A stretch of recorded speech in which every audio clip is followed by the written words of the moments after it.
was a dark era in ancient Greece, several thousand years ago, where gods clashed with titans and mortals bent to their will. Ares!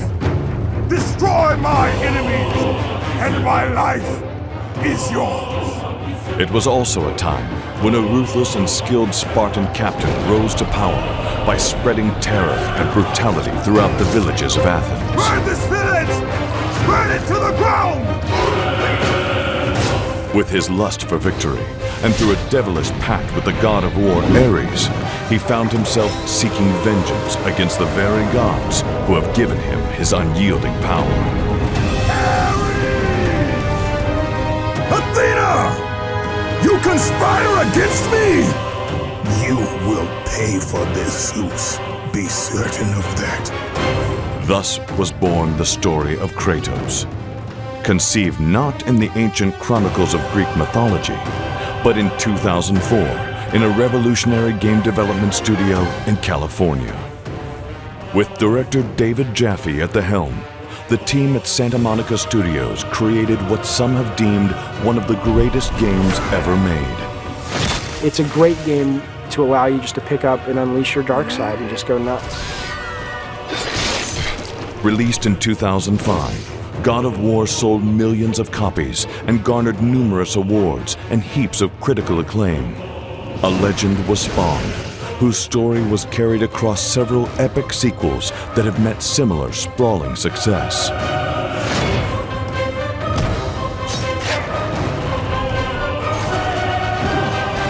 With each installment in the God of War franchise, a new director was summoned to continue the story of Kratos, creating a fresh experience for a well-known and established character. Join us as we meet the unique minds behind the legend and learn how each director developed their respective games and contributed to the mythology of God of War.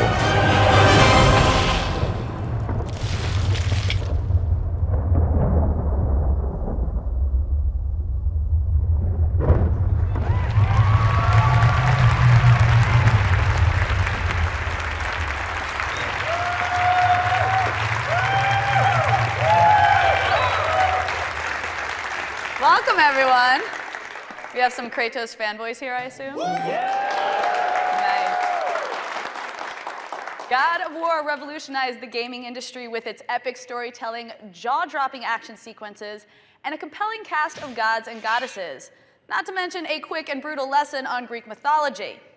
It is something I consider to be one of the most eye-catching and platform-defining franchises out there, and has set the standard for every action game that has tried to follow. Today, we will discover the vision behind the vengeance as we meet the directors of each of the God of War installments. First up, his visionary eye has brought us the destructively satisfying Twisted Metal series, which holds the record for being the longest-running PlayStation exclusive franchise. But that wasn't enough for this ambitious alum from USC. He went on to direct the very first God of War, thus introducing us to the world's ultimate badass. Please welcome David Jaffe.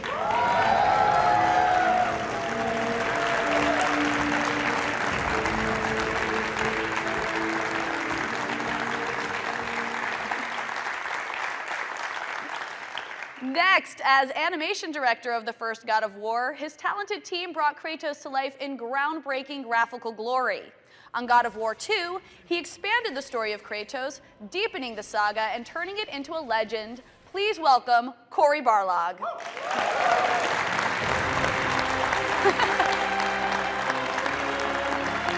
You good there? I'm all right. Everything's good. With over 11 years of experience in the entertainment industry, our next director has co-founded Ready at Dawn Studios, which has given us amazing PSP classics such as Daxter and 2 God of War games. For the first time in 2008, God of War went mobile, and gamers were finally able to bring the epic story of Kratos wherever they went. Please welcome the director of God of War Chains of Olympus, Rue Virasoria.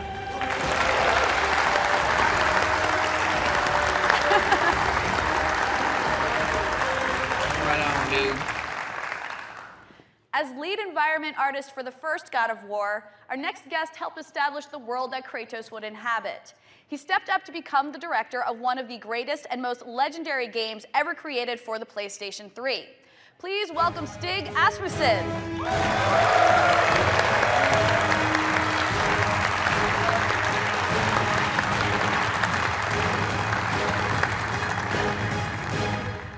And finally, this director began his God of War career with Ready at Dawn Studios, where he was lead level designer for God of War Chains of Olympus.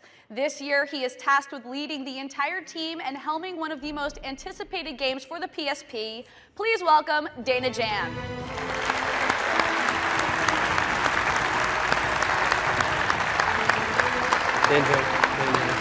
Ladies and gentlemen, the creative directors of the God of War franchise.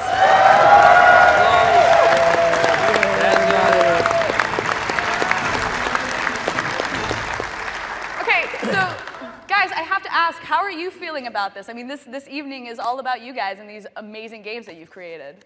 You feeling good? Yeah, absolutely. There's tons of excitement coming from your side of the stage. Can I just say thank you to all you guys for coming out? This is it is a big Thank you very much. That's pretty cool. Pretty cool.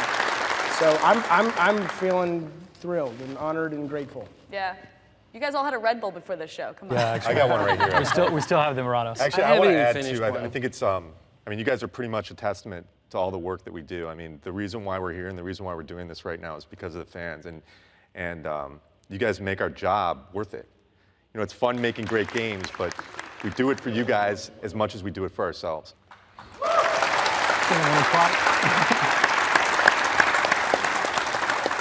Okay, so we should probably break it down, brass tacks at the beginning. What exactly does a game director do? This is an excellent question. We talked about this earlier, but I mean, from my perspective, I mean, a game director actually is kind of like, you know, a captain on a ship. They're basically there to make sure that everybody is doing the right thing and steering the thing in the right direction. And so, from my perspective, you're actually, you know, involved in a little bit of everything. But at the same time, I think that you had an interesting perspective on that too, and so did David, about actually doing nothing. Yeah, I mean, the way I look at it is like, maybe you do everything, but really you kind of do nothing. And I know Dave doesn't agree with that, but what I mean when I say that is like, when you become a director, you're not rolling up your sleeves and getting down and dirty like the rest of the team members do, and the sweat that they put in is actually propping your ideas.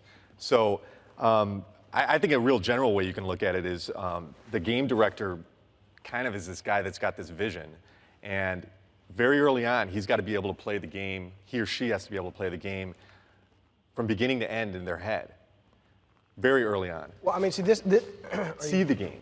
And they have to illustrate. They have to be able to illustrate that to the rest of the team. You're right. I mean, everybody. I don't know your background, but I mean, you can animate, you can draw, Not anymore. I can. What? Not anymore. But I mean, so yeah. I mean, obviously, the guys who are also in the trenches, who then move into a director role, I imagine would have a different perspective on it. But my perspective, though, is it's when you talk about sort of the vision of the game, especially on the first God of War, when nobody, with the exception of a couple of us, had any idea what it was. Every single day, you are sort of having to deal with the fact that you've got a very talented, incredibly educated, brilliant team that's going, does this guy know what he's doing? And you have to figure out a way to convince them by hook or by crook that you actually do have a vision in your head. And so when you say, well, the director doesn't do anything, I'll tell you what, I mean, it is a great job, and I'm hopeful that Sony allows me to continue to do it for them as long as they appreciate what I can do. But it is a hard job. And you guys managed, I don't know about you guys, but you two guys managed to do the job and still be really well liked on the team. You know. Well, I think you bring up something really interesting about that, though, is that idea of having, you know, the vision of the game in your head and having to actually command a team of people to trust that what you're telling them to do or not to do is the right thing, when whether or not they can see it. And, you know, they may have their own idea how something should go, but maybe it doesn't fit into this gigantic puzzle that you know ultimately how it should turn out. Or hopefully you do, and hopefully you take the right criticism and the right, you know, kind of But let's questions. be honest, a lot of the time we have no clue what we're talking about. I mean, there are a lot of leaps that you make in this job where you're like, all right, look, I kind of know what I want, but sometimes you're discovering as you go. Yeah, and the thing is that's the hard part. If you don't believe it yourself, or if you don't know it yourself yet, it's making people believe in the idea. That's, I think, one of the hardest things. Otherwise known as lying. Yeah, well, that too, but becoming the cheerleader, right? But yeah, even when the morale is down, you got to make people believe that this is the right thing to do. And that's one of the biggest jobs actually as a game director, is always making people believe that this is good, regardless of how bad things feel. I have to respond to that though, because seriously, as you're right when you're talking about specifics. If it's like, how do the Icarus wings work? I don't know. You know, yeah. But the Not on the nugget, general. the core heart and soul of that game, I do think you have to know it from the minute you walk in, and that's what you have to protect the whole process through. So how did you guys become game directors? Because I don't think until recently you could actually go to college to be a game director. What path led you to this career? There is no, and I guess, There is no except for path. no, even for you as well. It's for just me, it sort was of just a that Corey happenstance quit. thing. Yeah, I quit, so Corey decided to he quit. quit, so I got it. So really, all you got to do is find somebody to quit. Well, Just quit. You were saying Right, you started exactly. in animation and you guys started in drawing. Is that Yeah. is that eventually what led to it? No, there's no direct path on that. Me doing animation and me ending up in directing was really, I guess the only reason I got it because everybody who was good turned it down. No. Corey and I had a lot of discussions about the storytelling in Max Payne 2. And we were very much about how do we tell stories via interactivity and not through cutscenes. And the minute we started having those conversations, it was like, okay, he gets it. And so it wasn't that everybody else turned us down. It was just But it that- was. It wasn't. It was the fact that those conversations kind of happened after Yeah. everybody turned us down. If they would have happened earlier, you know. All right. I can think see sometimes you just fall into it. I actually wasn't expecting to direct. It just so happened that the person who was leading the project right there didn't fit in the mix. I believe that the game should be something different than what it was, shaping up to be, and basically said, you know what, I'm going to take the reins.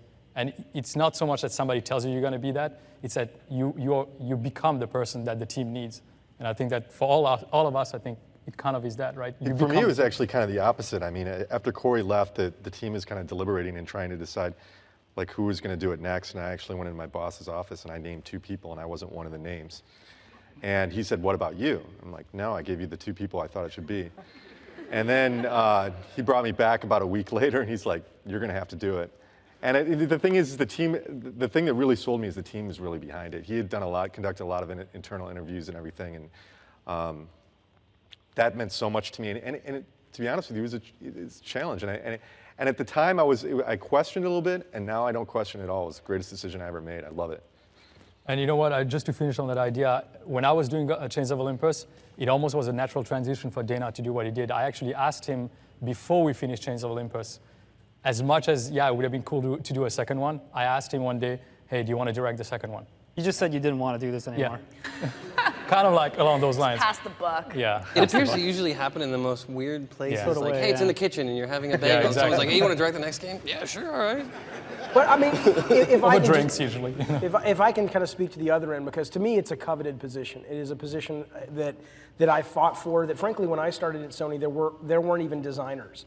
The idea of going, to my bosses and saying, "Hey, I want to be a designer," it's like, do they have those in video game? I mean, this was back in 16-bit, side-scrolling days. It was like, the artist will do it and the programmer will add some pickups. I mean, that was literally how 95% of the games got made. It's certainly console games. And so first it was fighting to explain we need designers in games. And not every game needs a director, but a game like this, where you are establishing a universe, if you don't have, whether it's a good vision or a bad vision, if you don't have a singular vision that everybody is funneling through, everybody's off making their own pieces. And if you're talking about building a brand new universe and you don't have a core idea that is sort of a singular vision, and ultimately the whole team, not the whole team, but key members of the team begin to add to that, you just end up with a big mishmash, and it usually is a game that gets canceled. So for this game, it was a position that I was proud that we kind of pushed and said, we need this as a position for this game. All right. So let's talk about how God of War started. How did you even come up for the idea for this brand new universe, as you were saying? Well, here, in the best possible way.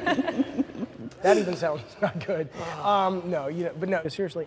So I had always wanted to do a game that felt like you were going on this big adventure, and so that and my initial love of Greek mythology were sort of the initial ideas of, hey, let's make a God of War, or let's make a Greek video game, and then there was a sense of brutality and violence, frankly, is something that a lot of gamers that sort of embrace this genre like, and we were kind of like, well, what if we kind of mix that with Greek mythology, which was very violent and very sexual and very adult, and if you read it. And so that's sort of where it all really began. Everybody already knows it's a team effort. Everybody knows that Jaffe didn't do God of War 1 by himself. But until Corey came on, and brought the animation to Kratos. It was like I could show everybody videos of Russell Crowe and Romper Stomper till the cows come home. But until, and I did, I said, you see how he's slamming this guy's head into the bar? But until Corey came on and was able to actually take that and express it through animation, he was kind of a dead character. And you know, Corey is as much as, if not more, the father of Kratos than I am. Oh, Dave. It's true. He actually explained what the character was. Oh, sorry, but that he said it was Martin Riggs and Russell Crowe. Yeah. That was the example you gave. First day on the job, he's like, Greek mythology. He's Martin Riggs and he's Russell Crowe. Go. I remember the one sheet that we turned into Sony that said sort of what if, it actually said what if Paul Verhoeven, which nobody knew, so I changed it to Ridley Scott, but what if Ridley Scott directed Clash of the Titans? And it was the idea of basically taking that kind of very adult sensibility and applying it to Greek mythology. And so there were a lot of stories that, I mean, we originally had Kratos mimicking the Perseus' mother story where he was put in a box and thrown into the ocean and covered with chains, and that's where his chains originally came from because it crashed on the rocks, and Ares was attacking the seaside village. And I mean, it was, and everything kind of technology and animation, and Charlie Wynn, who was the concept artist who really kind of gave birth to this character visually, everything fed into everything else. And my favorite story about that just really shows how incestuous it is that Charlie was doing, I went to him and I said, do a version of Kratos like Ed Norton from American History X when he was the Nazi. Right? Because he was just so, I mean, he's a Nazi, but in terms of his physique, that scene where he curb stomps that guy and he's like, ah, and it's like, holy he's, you know? And so he kind of did, it didn't look like Ed Norton, but it had that vibe. And the way Charlie draws, and I don't know if most artists do this, but I'd never encountered this, where he drew it, but the skin was all white. And it wasn't that it was white, it was like a primer or something. And I mistook that for, oh, you gave him white skin, and that's awesome. He's like, no, I got to color him in. And I said, oh, no, don't do that. This is genius. And from that, I remember it was me and Charlie and one other guy, I forget who it was, standing there, and we said, well, we got to come up with a reason why he has this skin now. And that gave birth to the story of, hey, he kills his family and he gets cursed, and that's the ashes of his dead family. So everything on a game, because it's not like a movie where you have a screenplay and then you make it. You're making the game well before you know all the elements of the story. Everything kind of fed into each other until the very end, and it's like, oh, I guess we have a complete product. I'll be quiet now. You guys should say something. Now, okay, so Kratos is this, bloodthirsty character with no real moral compass beyond personal vengeance, really. Yet we all root for him. Why do you think that is? I think it goes to the core of what you were talking about also. He's the alpha male, but at the same time, the whole Martin Riggs thing with Russell Crowe really rings true. It's just that it's the kind of guy that you don't want him to be all good or all bad. You want him to straddle the line. And that's the thing, like that's what makes him so great, is that he straddles that line between you don't really agree, but you're fine doing that because ultimately you know the end goal is right. And it's the making of every great hero in every story, I think. If you look at the history of humanity, if you look at the greatest stories out there, it's always about that guy who straddles the line. He's also the underdog. I was going to say the same thing. And that's, I mean, everybody loves a good underdog story, and he's not he's not the one that you normally think of it, but for me, that was the biggest thing. Well, he's an underdog, but he's like the ultimate underdog. Right. I mean, he's this human, going up against gods and creatures of mythic proportions. So it's like it's the underdog times like 100. It's the underdog that you believe could take down a titan. But to me, like personally, like I relate to him, and it's not about the moral stuff. It's about like what Dave was talking about like really early was that if you could do if something frustrates you or you're angry about something, you need to conquer something. If you can do it in a fashion that's just epic and over the top like Kratos can, like who wouldn't be compelled to play a game about a character who like has these same challenges and faults and flaws as everybody else has, but when he wants to do something about it, it's ripping the heads off a Hydra or something like that. Like that's awesome. So. And it's interesting about Kratos is that while he may be maybe not an anti-hero, but fairly myopic in his view of having vengeance, he kind of inadvertently changes the world around him for the better in almost every situation. Sure, he may have a huge body count and a bunch of blood following him, but I mean, he's bringing down a fairly corrupt system of gods. In the end, he actually gives mankind free will. So I think his actions, while from a different perspective on his own desires, actually help the world, which I don't know if everybody sees it that way, but. With the success of the first God of War, what was the reasoning behind getting a different director for every installment? Did you just become too expensive? I wish. Wow. I mean, I left Sony because, you know, for me, it was a sense of, I was looking at what these games were making, and I was just like, you know, and I was seeing friends selling companies and making a lot of money, and I don't know if I'll ever have the ability to do that, but it was me kind of going, you know what, I want to strike out and kind of try to make great games and make a crap ton of money, and that's just honest. I was just like, you know what, there's a lot of money in this industry, maybe I'll never get any of it, but it would be kind of cool if I could, and so that was why I left, and you stepped in. Yeah, I think it was a little bit of the same. For me, I liked going into work with the people I liked going into work with. So seeing a lot of those people leave, and Eric Williams was a guy I'd worked with for like the last 15 years. He was the main combat guy on God of War 1 and God of War 2. He was striking out to be a consultant, and Shannon had left as well. Phil Harrison, and that was a really big blow to me. I'm just kidding about that. So I kind of realized, like, you know what, staring down the barrel of a long 3-year crunch on that game with not some of the people, excluding some of the people I really enjoyed working with, kind of, it didn't appeal to me anymore. And other opportunities, you know, getting to work with George Miller, I was pretty much not going to pass that up. So it wasn't any sort of indicator of like, hey, you know what, we got to have a different director. It was a good spin. It's a great spin to say, hey, we have a different director. That was the whole process from the beginning, is we wanted somebody different. But the reality is maybe our own egos got in the way. So we all wanted to move on and do bigger, better things, calling all cars. Yeah, I mean, for me, passing. Nice job there. But as far as, you know, moving on, I think it's not so much that I didn't like doing what I did or anything like that, but we started the company, me and a couple of other friends. And at the time that God of War was finishing, I think the company as a whole needed me more than the game did. And I was juggling business with making a game, which is always a bad idea because you'd end up by arguing with yourself constantly, because creative ideas don't necessarily make good business ideas. And when I talked to Dana, it was mainly that. It was just, you know what, at least for the time being, I need my focus on strengthening the company. And I couldn't do both and be sane.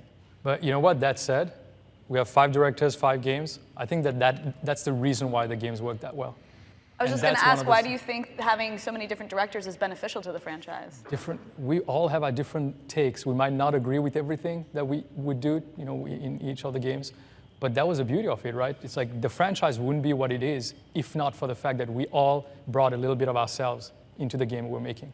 So then let me ask you this. As the franchise has progressed, how have each of you changed the character of Kratos? How do you think his arc has grown over the games? I'd actually say his arc it kind of goes all over the place, I think. You know, he has that consistent desire, I think, that was sort of instated in the first game of, I want to die. I did this horrible thing and I'll never forgive myself for it. And it sort of returns a little bit to that. But I mean, I think maybe it's a little bit to our detriment, perhaps. We haven't evolved his arc to change him as a person. I mean, he still kind of just shouts at the gods and says Ares and Athena a lot, which is great. He's an ornery character, but there are layers beneath that I think we could have explored. I know for myself, I feel like there was a lot of balls I dropped. That didn't sound right, did it?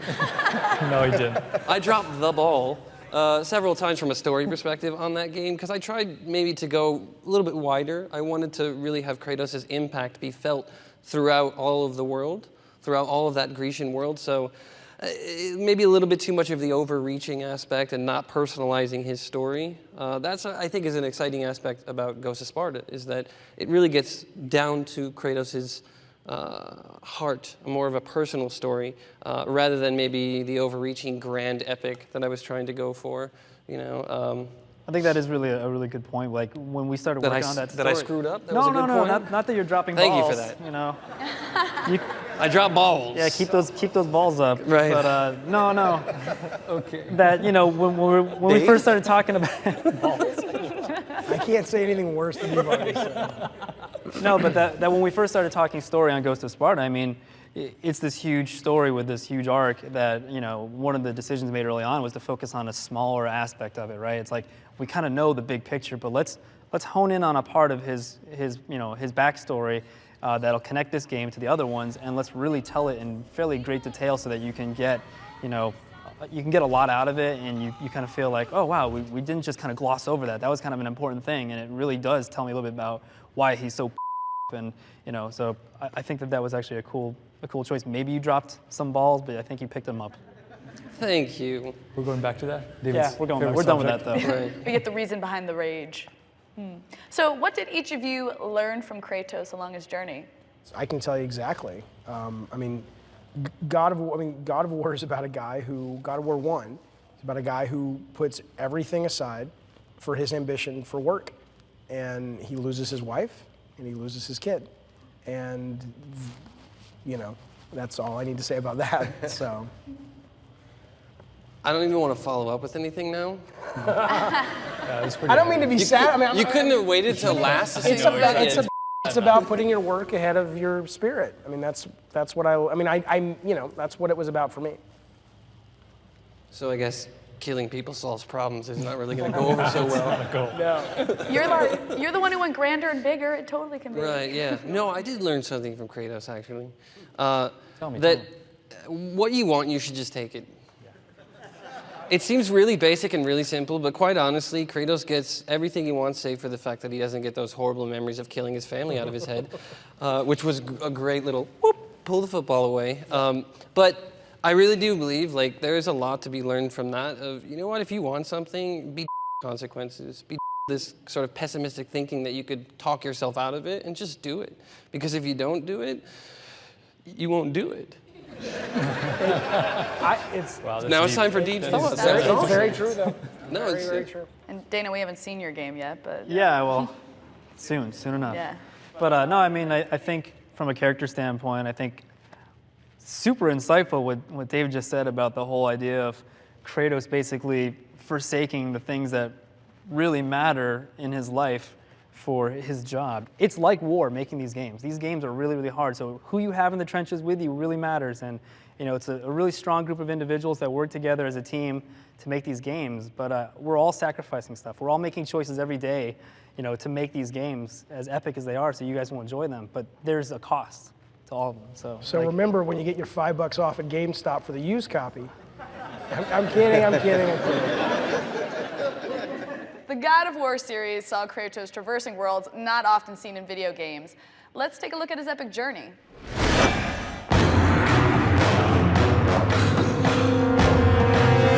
From the majesty of Athens to the depths of Hades, no ground was held sacred by Kratos. With every city you destroy, the wrath of Olympus grows. Beginning with a furious battle in the Aegean Sea, God of War takes the gamer on a journey across historical locales and mythological spaces, each with its own unique character and threats to the former Spartan captain. There is safe passage through the deadly sands, but only those who hear and follow the siren's song will discover it. Level design is a lot about coming up with the puzzles and the layout and the pacing of an area, and coming up with the themes and how they integrate with the story. Amidst the diversity of environments, they all have one thing in common: a grand scale with larger-than-life set pieces waiting for Kratos to conquer.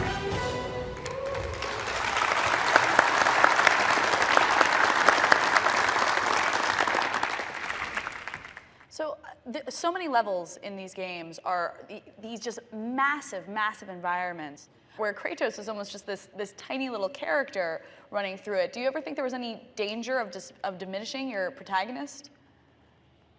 Not at all. He kills that big thing. Right. It gave you that sense of scale, so that when you did zoom in and see the character very big on screen, you carried that visual memory with you, and you were like, oh my God, this thing is huge. Like in the first one, just that little shot of Kratos sidling outside and seeing Kronos below.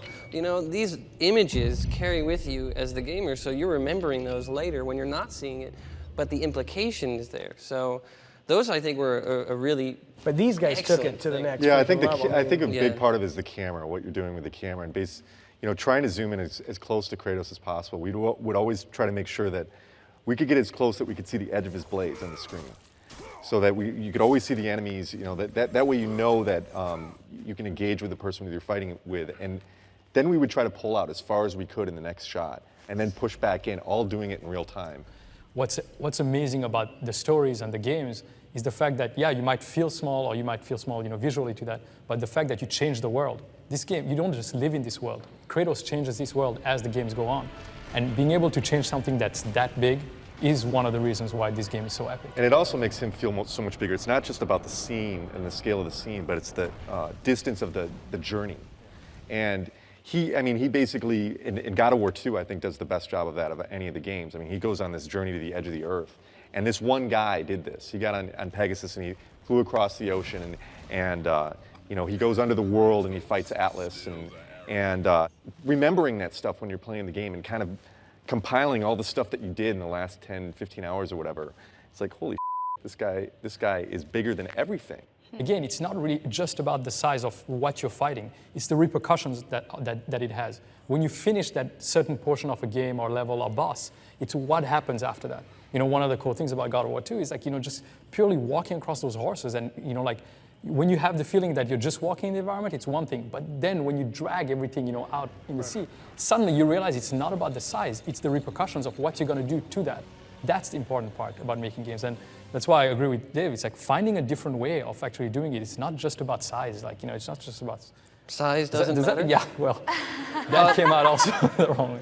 I agree, the concept of the size and the spectacle is really good, but you make a valid point about the whole connection to spectacle. Just having spectacle for spectacle's sake is kind of just so that you can have something on the back of the box, but the idea of connecting spectacle meaningfully into the gameplay, into the player's experience, so that it doesn't just feel like, I built a big level because I can build a big level, aren't I awesome? These games actually allow me to get inside of them and be part of that experience, so. Was there any challenge in keeping the epicness of these environments, consistent through the games, but putting them on the PSP?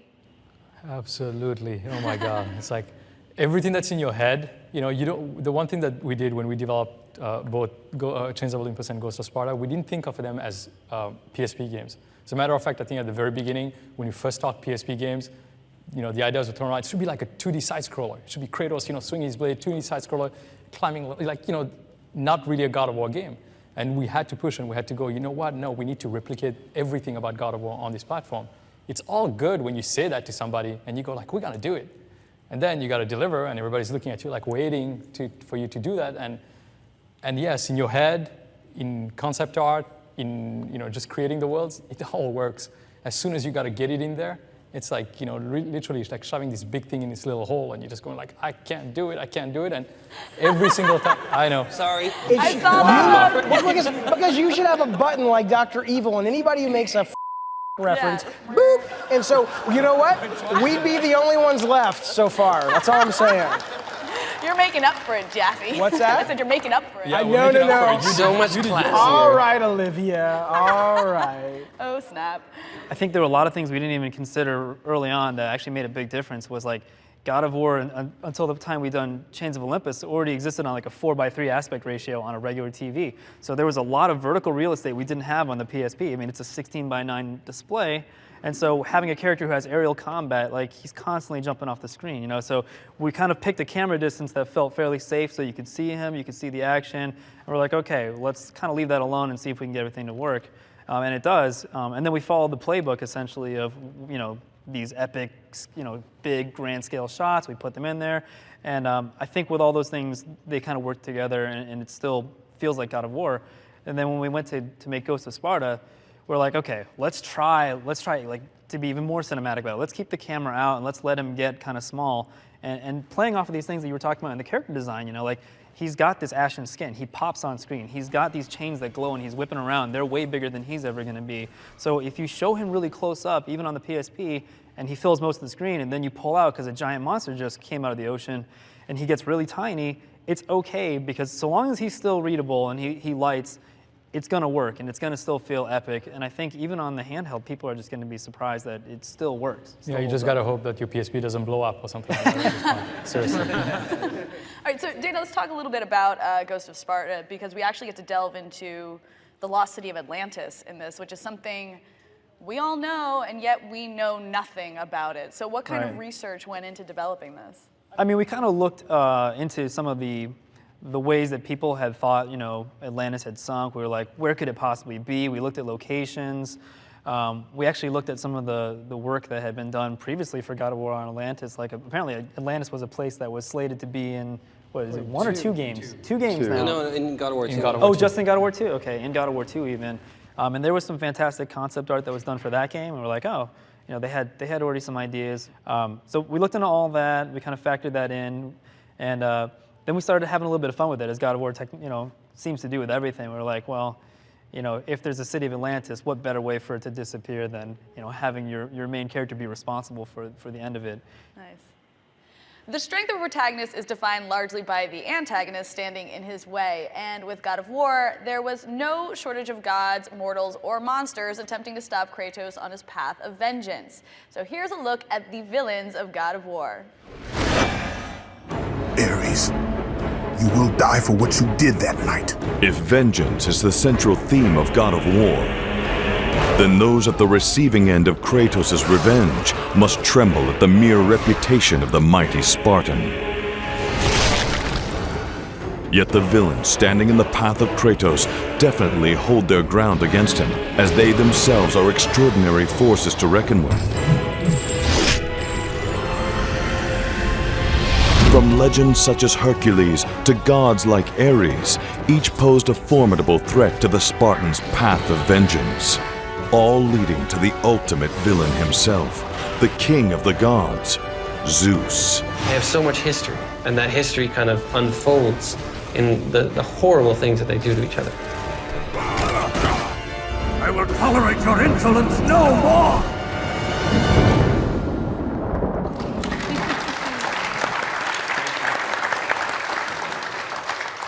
Okay, so Dana, with the vast number of possible enemies within Greek mythology, how did you narrow down your choices and differentiate your enemies from the previous titles?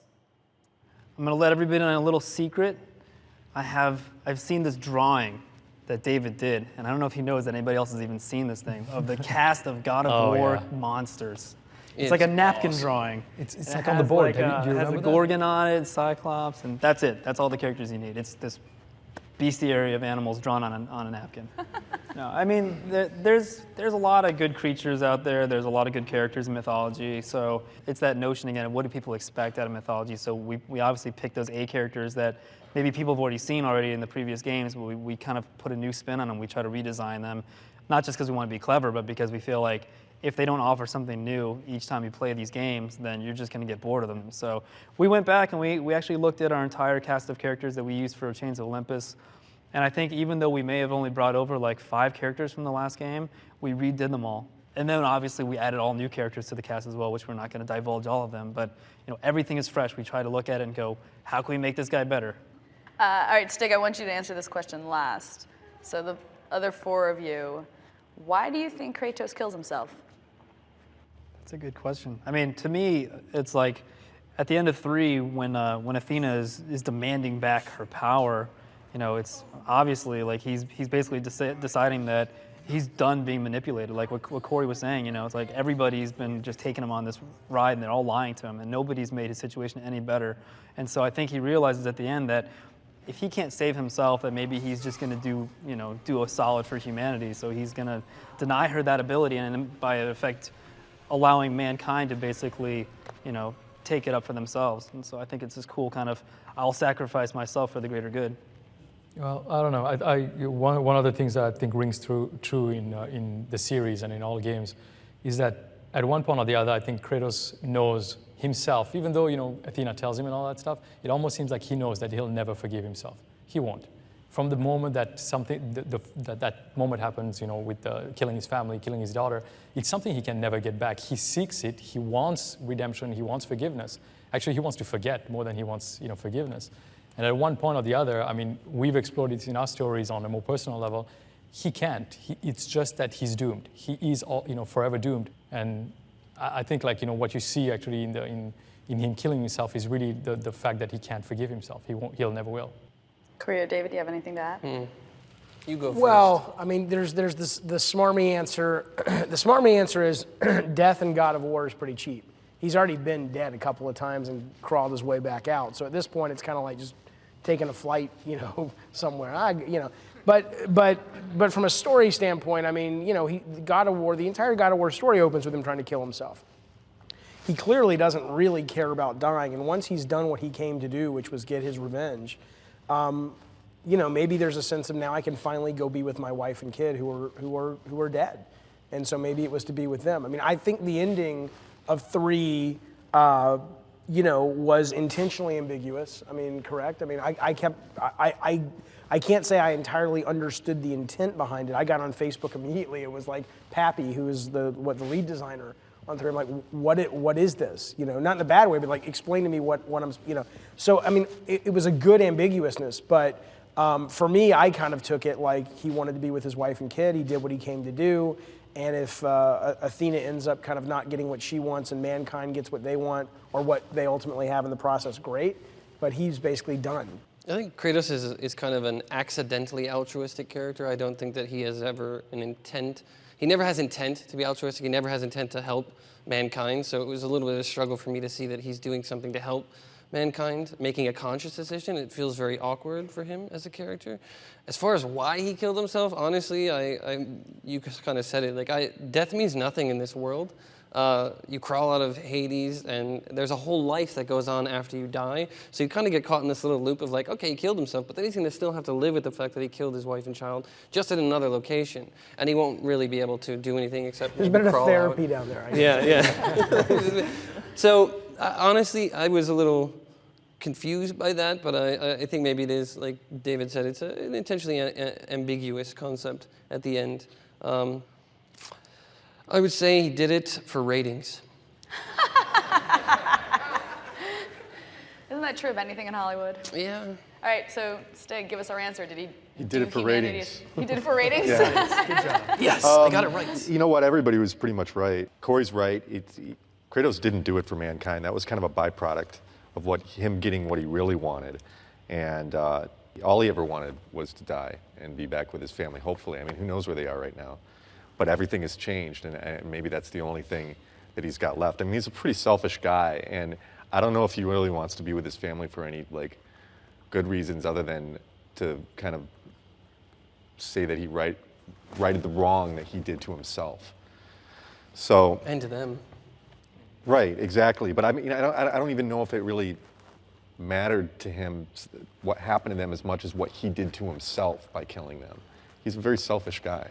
Well, and I think that's one of the reasons, and again, I'll take 10% of the credit, but I'll give you 90% of the credit of the hug in God of War 1, which to me is one of the very few instances in video games, certainly mainstream video games, where I go, okay, you know what? You can mix emotion and gameplay together, where you actually see and get to play a hint that, okay, here's some depth to this guy. He when he hugs his wife and kid, and it's a play mechanic, I just thought that was the greatest thing in the world. To me, when you say he's selfish, he is, but I think moments like that, which are very few and far between, do show him as someone that underneath all of this, it's a guy who loves his kid, a guy who loves his wife, and I thought that was Ghost great. of Sparta has a lot of that. I haven't seen it yet. A lot of that. Yeah. I swear. Now, Ruse kind of touched on this already, but do you guys believe that Kratos has finally forgiven himself? No. No. I don't think he ever could. I think that's the fire that burns inside of him, I think that's what drives him forward.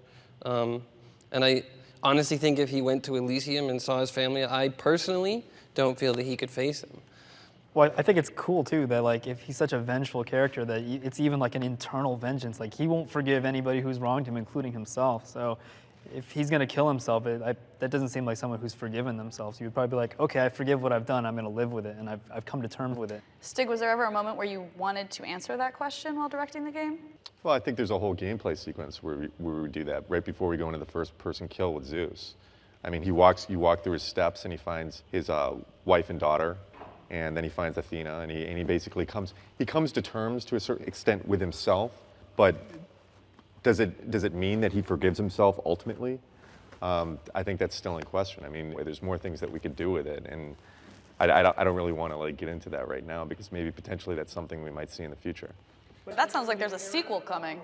That sounds like God of War 4 might be coming soon. There it is, announced.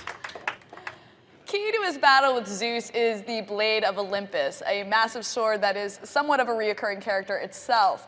But that wasn't the only weapon Kratos had in his arsenal throughout this saga.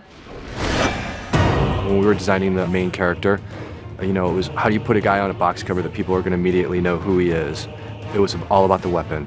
When attempting to topple the gods of Mount Olympus, sometimes brute strength and sheer will are simply not enough.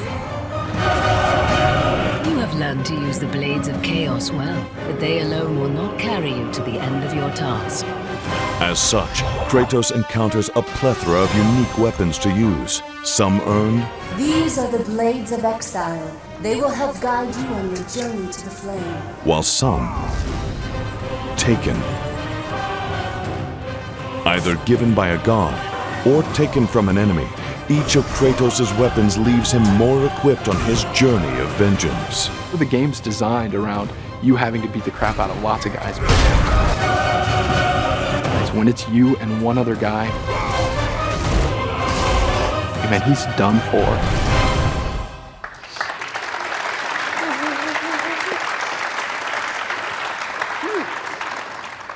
All right, guys, what is the coolest weapon that Kratos has used? Wow, that's tough.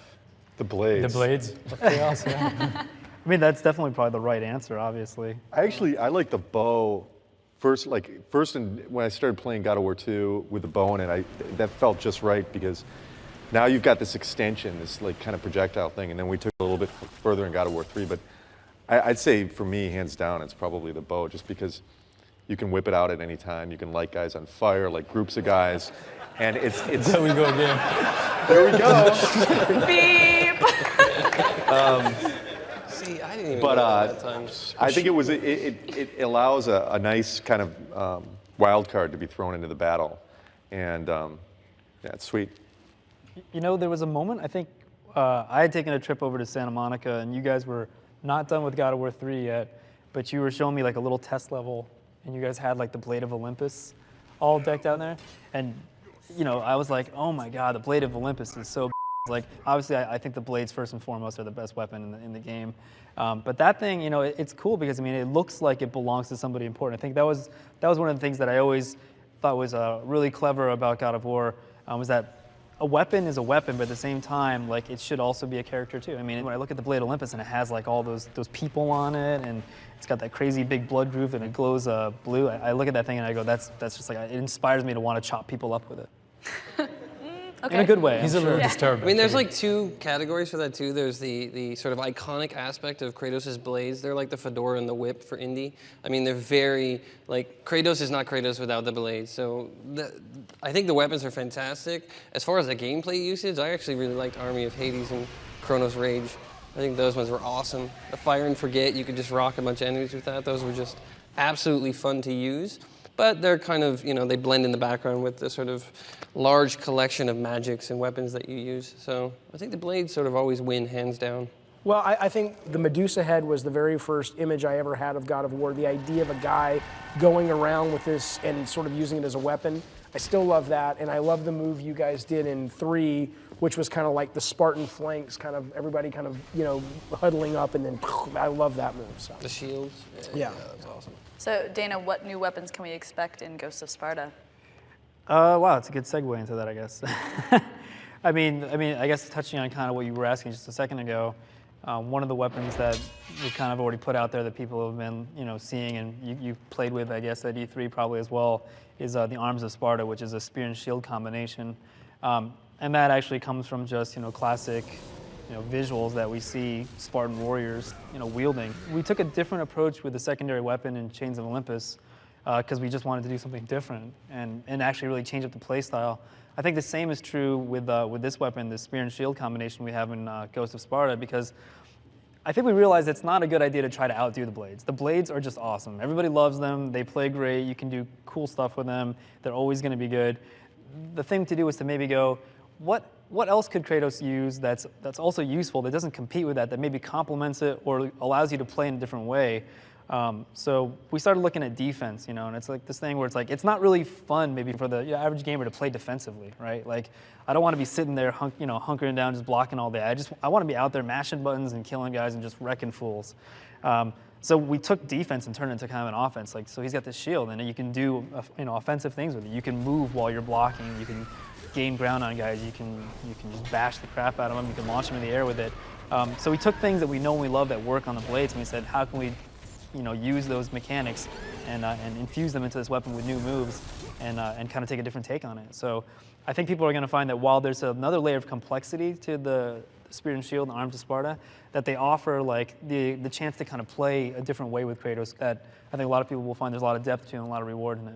Well, it also feels very Kratos-y to turn defense into offense. I mean, he's not a man who's going to stand there and block. He's a guy who's just going to he's not going to wait for he's not going to wait for things to happen. He's going to make them happen, even if it is being kind of covered up. Right.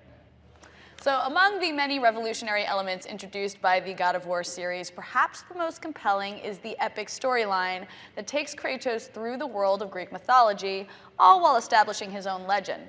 Here's a quick look into the sprawling saga of God of War. Is it Athens you have come to save? No, I can't! With its unique use of flashbacks and non-linear storytelling, God of War took gamers on a journey filled not only with adventure, but with powerful emotion. My wife, my child. Oh. The game is really to make you feel like you're in an adventure. It's an epic adventure. It's to really make you forget that it's just a game. I was trying to make you a great warrior. You succeeded. Not to be outdone, God of War 2 expanded on the legend even further, taking us through the massive world of ancient Greece and integrating Kratos' own quest with the stories of famous mythological characters. Do you not know who I am? Have you not heard of Icarus? So it's a sort of an interesting tying together of all these different elements and really bringing together the actual mythology of all of these gods being completely insecure because of the kind of cyclical nature of overthrowing each other. And like many epics before it, deeper stories can be gathered from the main plotline, such as the tales for Chains of Olympus and Ghost of Sparta. The two PSP games shed light and expand on a period of Kratos' life not seen in the trilogy. Zeus! Your son has returned. I bring the destruction of Olympus! And God of War 3 provides an epic conclusion to a legend that has woven itself to mythic proportions. My vengeance ends now. All of this wrapped up with an intricate theme of vengeance and redemption. The power of forgiveness comes from within.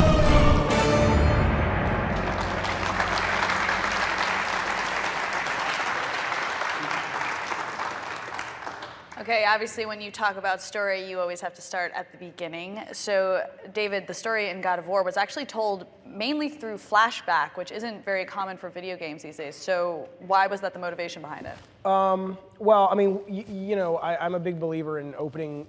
See, I was going to say opening with a bang, but I am not going to get the button.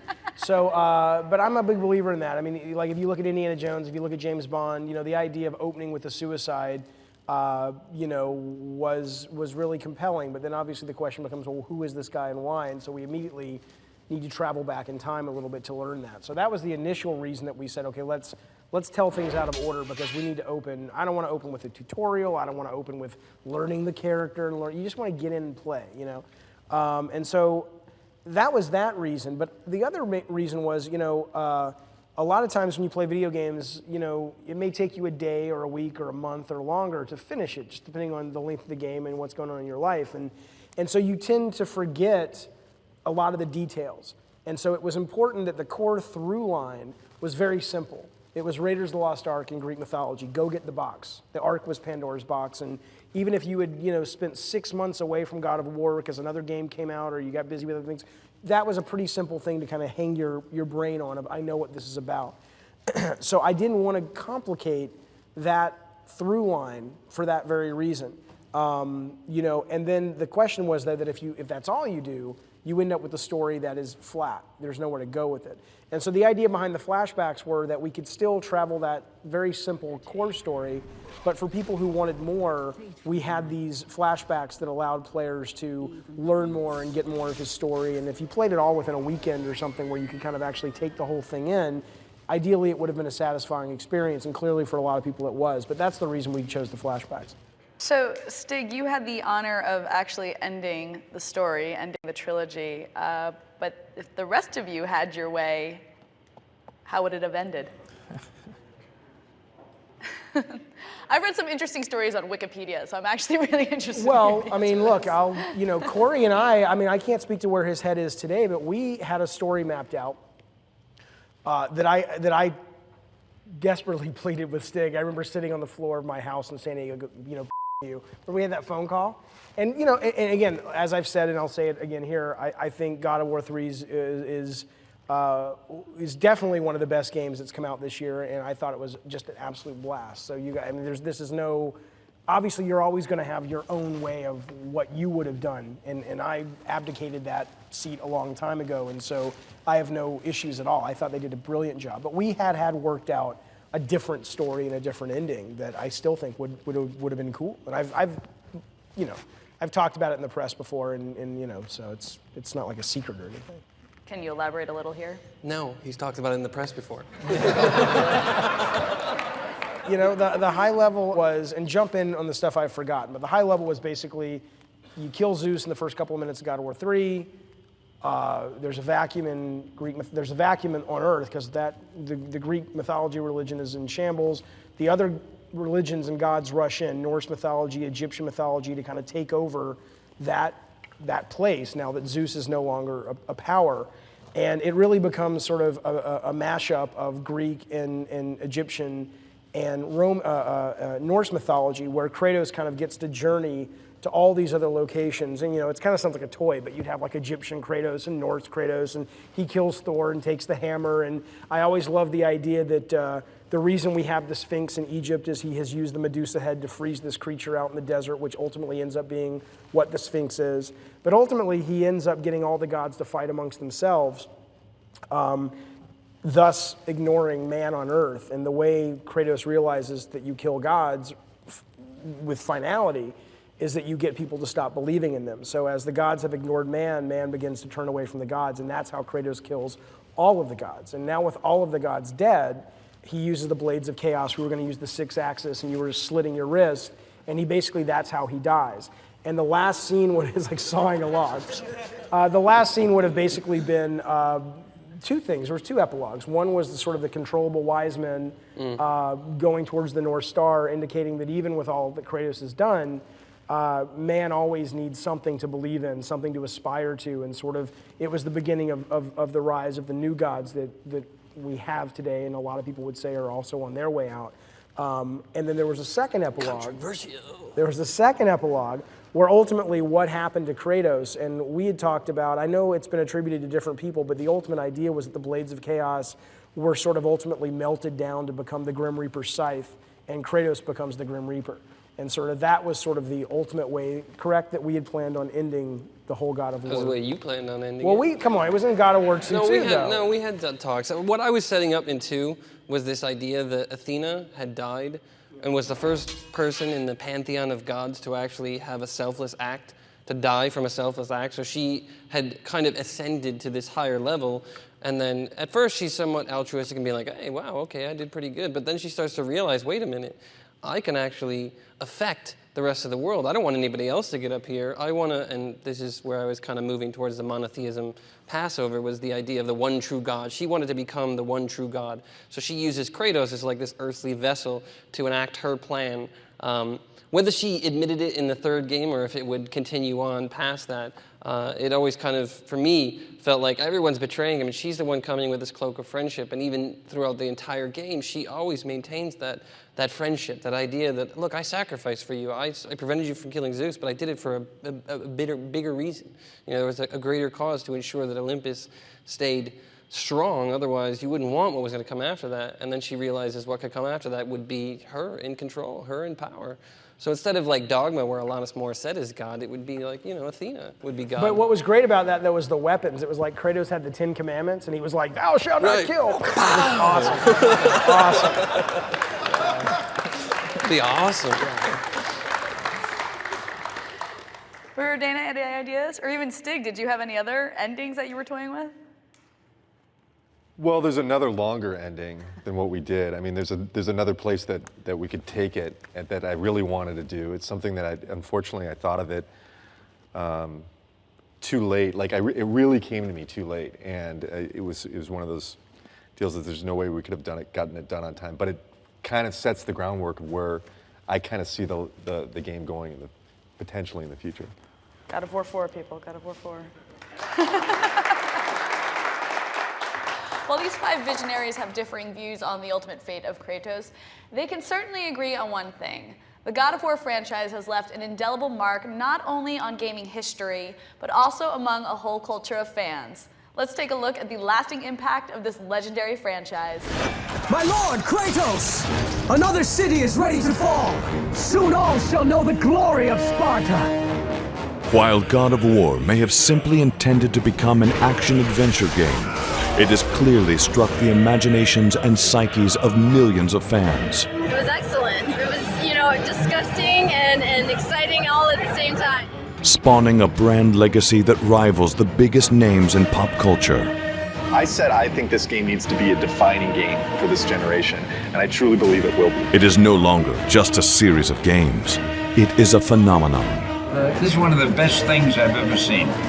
This pretty much blew everything completely out of the water. Setting the bar for games to come, it has spawned various merchandise tie-ins, demands for a feature film version, a best-selling CD, and a rabid fan base. So, as Kratos was seeking vengeance at the summit of Mount Olympus, the God of War franchise found glory at the top of gaming history.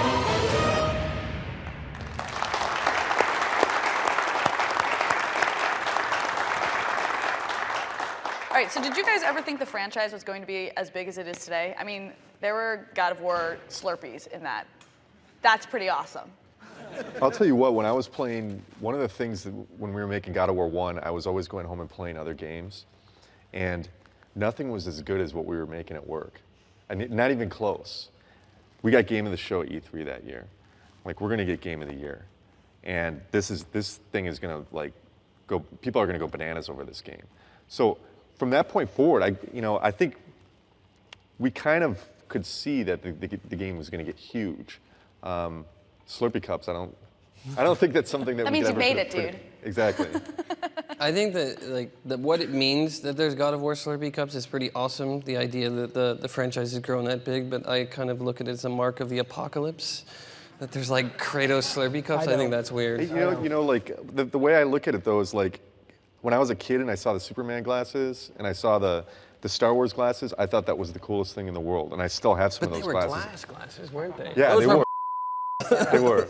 But it was really special for me to be able to work on something that I could walk into 7-Eleven and buy a Slurpee and, just feel like a kid again. And it's like, this is my game, Let me just tell you, because everybody says, well, don't you wish you would have worked on God of War 2 and 3? And I don't.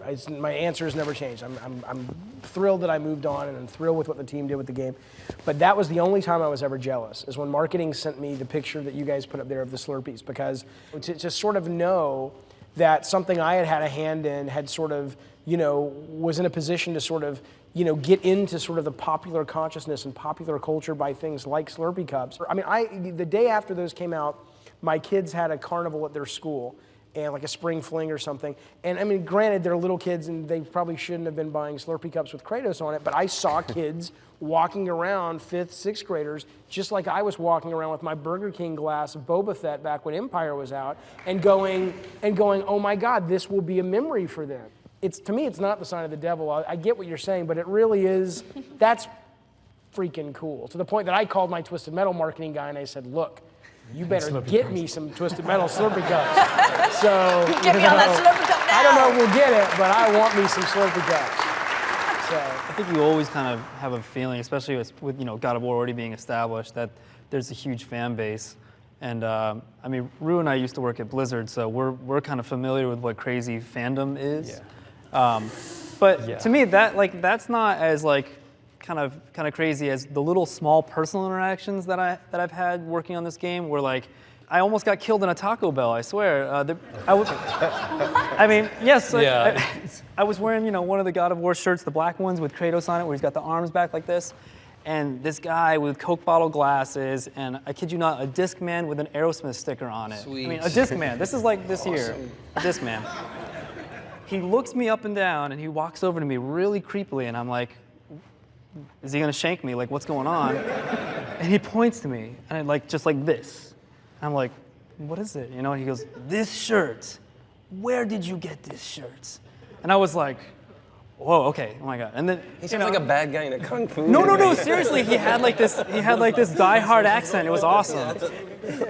But I mean, so I kind of said, we work in games. I didn't even say that we were working on God of War, but he proceeds to tell me his impressions of God of War 3 and the action in God of War 3 and the ending of God of War 3, and he starts to tell me literally like a game review about God of War 3, and I didn't solicit any of it. I was scared for my life.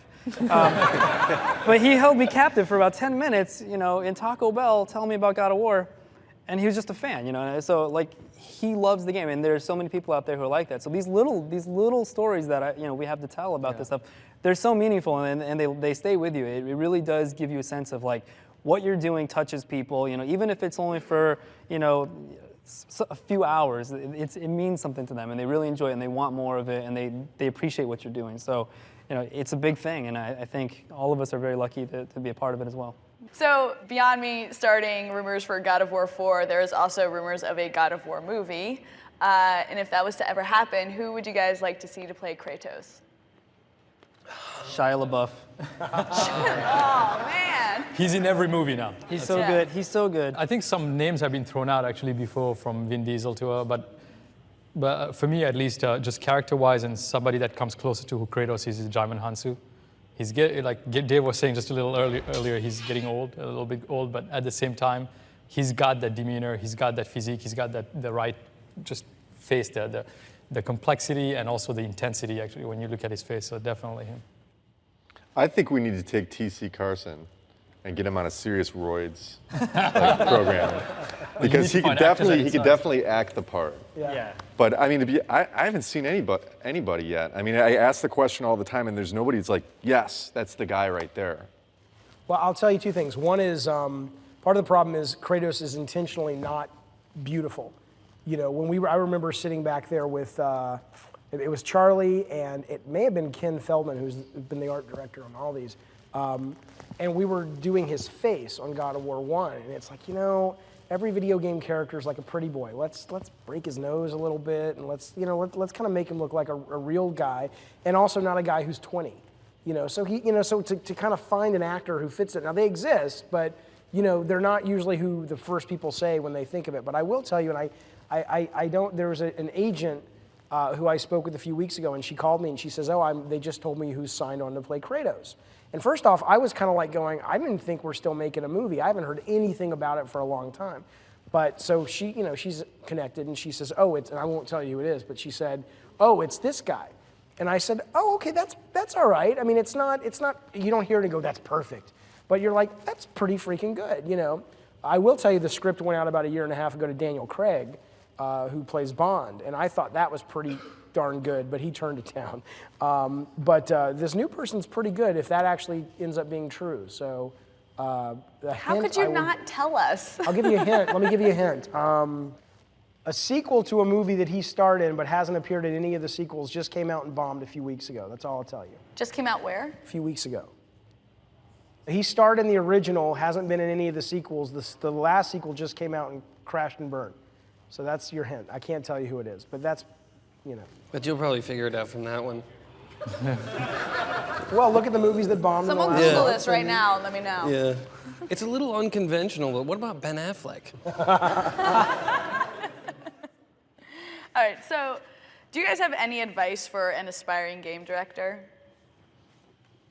Pursue a job other than game directing and luck yourself into it. That's how we all got into it.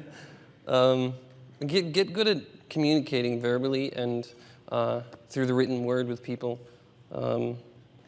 Conveying your ideas is a very large part of this job. If you're unable to actually communicate with people and get across what you need, not just what you don't like, but what you actually want and how to get people into that direction, then you're not going to do very good at this job. And then train yourself to not sleep. Yeah. Ever. And you know what? And the other thing is you have to believe in what you're going to do and the idea that you have and the game you're going to make, but more importantly, believe in the people that are around you. The game industry is way more, I don't know how to say it, it's way more collaborative in some ways than a lot of other industries. Games are made by teams, you know. Games are not made by individuals. We can be a director, but we're only one piece of a big puzzle. And it's not like, you know, we're up here, but there should be like 100 people up here, you know, doing this thing. The point is that at every step of the way during your career, always have somebody around you who will question you. It's so important because the day somebody stops questioning you or you stop asking for that questioning, you become George Lucas. I think one of the things, I think Corey said this, is that, I mean, don't aspire just to be, or don't try to be just a game director. Aspire to be a game director and become really good at something, become really good at anything. If you're making a statue, when you're making that statue, be the director of that statue when you're making it. You know, try to understand the story of what happened, who built that statue, and the story of what's going to happen to the statue after it goes in the game. And just try to be the best at any of those things that you can possibly be. I think what you brought up was kind of a good point too, Stig, which was that, like, it's good to be something to aspire to, but it's not going to just like happen just because you want it. Like being good at what you do and then kind of expanding on that and being able to prove to people that you know what you're doing, you're good at what you do is part of it too, because then they trust you. I mean, part of making games like this, I think at this level, is like literally instilling trust in people that you're going to do the right thing for them, for yourself, for the project, you know, all around. And I think instilling that relationship with them where you guys trust each other to do the right thing, I think that's a huge, huge part about being a successful game director. All right. I if I may, I'm sorry. I don't mean to be contrarian, but but you will be. Well, because well, does anybody in here want to make games, or that's just not interesting? Okay, so when I was at USC, I wanted to make movies, and Jeffrey Katzenberg, who's a big famous movie maker, was there, and they asked him the same question. They said, "What would you say to aspiring filmmakers?" And he said, anybody who actually is capable of getting into the position that they really know in their soul they want to be in, it doesn't matter what I say. And it doesn't matter what these guys say or I say, because you know, sitting in this audience, if one of you in here is actually the next one of us, or Genova, or Miyamoto, you know it doesn't matter what we tell you, because you're going to get there anyway, because that is what drives you and gets you out of bed. So when someone says, don't aspire to be a game director, I say, that. I aspire to be a game director. I want to be a game director. And it's a great career, so aspire to it because it's a lot of fun. End of the day, regardless of what we're saying, if you want it, take it. Yep. And if you're good at it, if you love it, people will follow you. Yep. There you go. I was actually kind of impressed by how many people raised their hands saying they want to make games, and I think a lot of these people are going to take your words to heart, but I also think a lot of these people probably want to ask you questions too, so we're going to open up the floor to you guys now. Where's our mic? Oh, there we are. Hey guys, thanks for coming out here. It's kind of a two-part question. Was it intimidating making this game, first God of War, going up against titles like Devil May Cry, Legend of Zelda, and Ninja Gaiden? And the second part of that question, how satisfying was it to know that you've actually raised the bar, so now Ninja Gaiden and Devil May Cry are now looking towards God of War? We were very aware of those games. Richard Fogey, who was up here, was one of our original combat designers. He's a great combat designer. And I remember we were playing Onimusha 2 or 3, and we were like, holy we were heartbroken. Three had come out. It's the Jean Reno one. And I remember he said to me, I said, well, you know, I wanted to know. And I said, well, how do we compare to this? He says, well, they're like a Harley and we're like a Schwinn.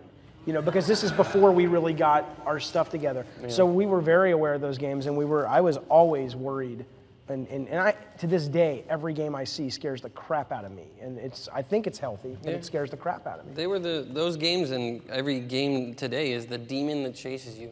Yes. That tells you that you're not doing good enough. And the moment that you sort of outrun that demon completely is probably when you start making crappy Uwe Boll movies. So I think it's always there, and it's great to have because it keeps you on your toes. I mean, look, you're doing Mad Max now. You can't not be looking at Red Dead and going, holy Everybody. But I mean, especially in sort of that Red kind of, Dead and Borderlands Yep. and that twisted something. I look no every day. I look at What is it? I look at all the games, and you know what? Also, I'm looking at Nate right there because Nate is a designer at Sony. And, Nate Gary, ladies and gentlemen, yes, Nate Gary. Nate Gary, everybody. He worked on God of War 2. He worked on God of War, yes. Designer. But you know, I listen every day. I'll talk to either Adam Orth at LucasArts, or I'll talk to Nate sometimes, and I know where that bar is. Let me pick that up for you. And I'll look at Twisted Metal and I'll say, I'm terrified every day. I don't know if on God of War 3, because you guys came out of the gate being the top of the cream of the crop, were you guys scared of anybody? Scared. Ooh, of what? Uncharted 2. Yeah. That was a pretty big game. Man, when we had to go up there and close E3 that year, they were opening E3 and we were closing. I was my pants, and even just seeing the stuff. Lost Planet 2 was blowing me away when I was seeing the stuff in that. And then I finally played the game. I'm like, what happened? But I was so scared of that game for so long. But that's really what it is. I mean, you're scared. When DMC came out, we called it Game Developers May Cry, because I remember I was an artist at the time, and I'd never seen art like that before. I had no clue how they were doing it. And that was one of the most satisfying things, is when we finished God of War 1 and seeing some of the reviews, it's like, yeah, we beat them. And it was a great moment. Cool, thank you guys. It's a good question. Very good question. Do you have another question? I have read somewhere, and correct me if I'm wrong, but God of War 2 originally was a PS3 game? I won't really correct you, is that yes, you're right. It was going to be either a PS3 or a PS2 game. So it could have gone either way. I was just wondering, how did that affect development? It was actually more fun. A lot of the onus behind the decision to stay on PS2 is that we already knew all the tricks. We knew how to figure out how to do what we needed to do. So elevating above what we had already done on the first one was a little bit easier without having to start all over on a new platform with all these new tricks. But I'd like to believe that I was part of that decision, but I think the reality is I had nothing to do with it. I shouted a little bit, and then other people made the decision that are far above my pay grade. Just briefly, because I know the team wanted PS3, and I wanted PS3, and we were all like, oh my God, this is going to be so awesome, God, I want PS3. And one of the guys, none of our bosses, and when I was at Sony, I say our bosses, but I still work with these people, don't get a lot of credit, but there's Alan Becker, and then above him, well, now there's Scott Rhodey, but Shuhei Yoshida, who some of you guys know is the head of all of first party.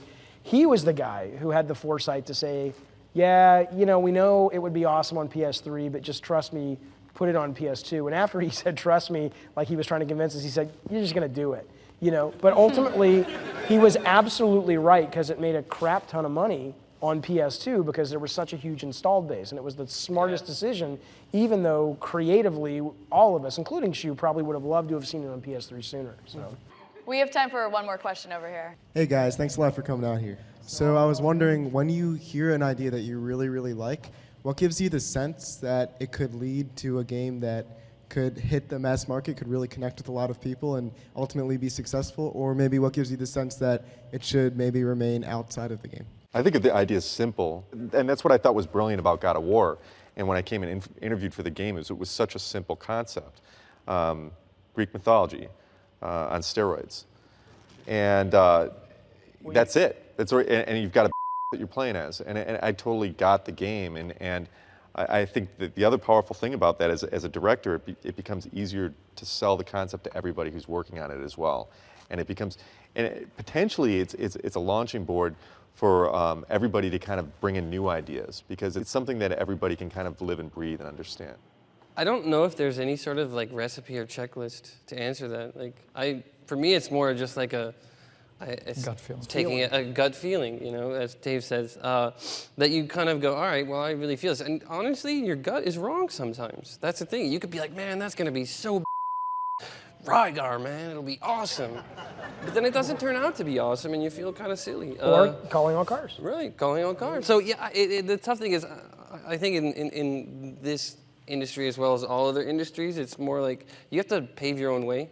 You have to define who you are and how you express yourself inside of that. So trusting yourself rather than looking outside to try and validate whether or not what you have is right, and then kind of forging forward. That doesn't mean that you don't course correct based on information of people around you, but if you have a fire about something, if you're excited about it, if you believe in it, then follow it 100%. And be like Kratos, go get it. Yeah. But I think something about that though, like you're right, you could be wrong, but I mean, if your gut tells you that and you check that with a few other people, I mean, chances are, you know, if you're jazzed about something, I think other people are going to be excited about it too, because you're probably not alone, especially if you and a few other people feel like you're really onto something that other people can relate to and get excited about. I think you'll find that a lot of people do too. But you have to be excited and you have to protect it, because there will be a million things between the day you have the idea and the day it's sitting on the shelf that will try to sabotage it and change it. And every game you'll have at least 2 or 3 people on the team who think you're wrong, and they're going to come up and they're going to fix it.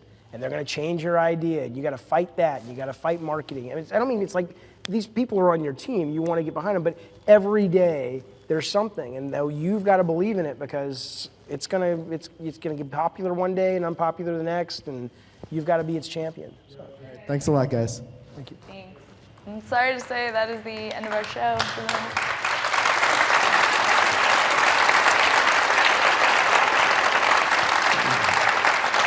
That's our show. I'd like to thank the directors for participating in this momentous occasion, the L. Porter Theater for this wonderful venue, and most importantly, you guys, the fans of God of War, for making a night like this even possible. Yeah.